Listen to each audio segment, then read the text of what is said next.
దానికి ఒకరు చెప్పుకోవాల్సిన లేదు. ఎవరు కేసీఆర్ గారు పెట్టిందో తెలుసు మీకు, వాళ్ళకి ఓటేస్తే ఏం జరుగుతుందో మీకు తెలుసు. మీకు దయచేసి ఆలోచన చేయమని చెప్పి నేను కోరుతున్నాను. నేను అధికారులకు కూడా విజ్ఞప్తి చేస్తున్నా, మీరు సిపిలుగా ఇవాళ ఐపీఎస్ ఆఫీసర్లు, మీరు ఐఏఎస్ ఆఫీసర్లు, మీరు నాకు తెలిసి మీరు బానిసలు కాదు, మీరు బానిసలు కాదు, మీరు రాజ్యాంగబద్ధంగా చట్టంలో కూడా పనిచేసే వాళ్ళు. మీరు మీకు డబ్బులు చెల్లిస్తున్నది, మీ జీతభత్యాలు ఇస్తున్నది ప్రజల సొమ్ము, కేసీఆర్ ఇంట్లో సొమ్ము ఇస్తలేడు, గుర్తుపెట్టుకోండి. మీరు కేసీఆర్కి నౌకర్లు అనుకుంటాను. మీరు నౌకరీ ఇలా ఎమ్మెల్యేలుగా మేమైనా, ముఖ్యమంత్రిగా వారైనా, ఐపీఎస్ ఆఫీసర్ అయినా, ఐఏఎస్ ఆఫీసర్ అయినా మీరు ప్రజలకు జీతగాళ్ళు, మీరు యజమానులు కాదు సుమా. మీరు ప్రజలను ఆదేశించే వాళ్ళు కాదు. ప్రజల అవసరాలని రాజ్యాంగబద్ధంగా మీరు నడిపేవాళ్ళు తప్ప దానికి భిన్నంగా పోయేటోళ్ళు కాదు. మీరు గతంలో ఏం జరిగిందో చూసిండ్రు.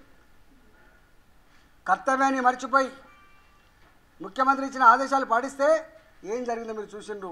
ఏది శాశ్వతం కాదు, ఎవరు శాశ్వతం కాదు. ఏ పార్టీలు పుట్టినవి పోయినాయి, వ్యక్తులు వచ్చిండ్రు పోయిండ్రు. ఇందిరాగాంధీ లాంటిదే పోయింది, ఎన్టీ రామారావు లాంటి పోయిండ్రు.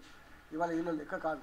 ఇవాళ నేను చెప్తున్నా, కేవలం భయపెట్టించి ఎప్పుడైతుంది ఇది ప్రజల మీద విశ్వాసం కోల్పోయిన వాళ్ళు, ప్రజాస్వామ్యబద్ధం గెలవలేని వాళ్ళు దావతులు ఇస్తారు, ప్రలోభ పెడతారు, డబ్బులు ఇస్తారు, అధికార దుర్వినియోగం పాల్పడతారు, గెలిచే ప్రయత్నం చేస్తారు.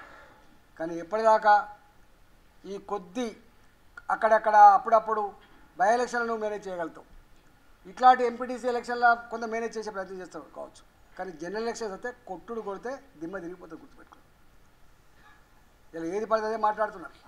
నేను అడుగుతున్న ముఖ్యమంత్రి గారిని, 2014 కన్నా ముందు ఇచ్చిన నీ మేనిఫెస్టో, 2018లో ఇచ్చిన నీ మేనిఫెస్టో చెప్పినవా? కేంద్ర ప్రభుత్వం సహకారంతో నేను రైతు బంధు ఇస్తా అని చెప్పినవా? నువ్వు కేంద్ర ప్రభుత్వ సహకారంతో వడ్లు కొంటున్నా అని చెప్పినవా? నువ్వు కేంద్ర ప్రభుత్వ సహకారంతో ఆరోగ్యశ్రీ అమలు చేస్తా అని చెప్పినవా? కళ్యాణ లక్ష్మి ఇస్తా అని నువ్వు ఎంత ప్రగల్భాలు పలికినావు.